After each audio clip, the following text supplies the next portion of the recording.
Happy Friday everyone. So ngayon guys is total meron naman na tayong samahan niyo muna ako at i-withdraw natin ang ating sahod.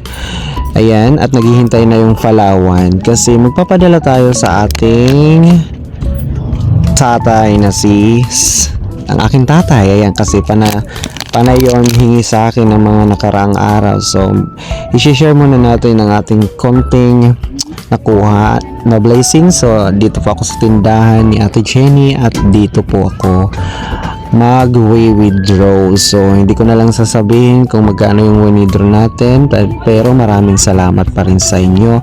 So, dito na ako sa Palawan at papunta na ako dito at magpapadala na tayo kahit konti sa mga kapatid ko dyan. Ayan, mga pamangkin, sa sunod na lang ko kayo bibigyan. So, ayan, nagbabayad na ako dyan para mapadala na sa kanya. So, habang nagbabayad tayo, magsa-shoutout muna tayo kay Mary Grace Alves. Ayan, shoutout, ingat dyan sa Qatar. And then hindi ko alam kasi Chinese to. Ayan, kung napapanood mo to, i-comment mo na lang kasi hindi ko mabasa ang iyong pangalan. So hanggang dito na lang mga ka-idol. Salamat, bye bye.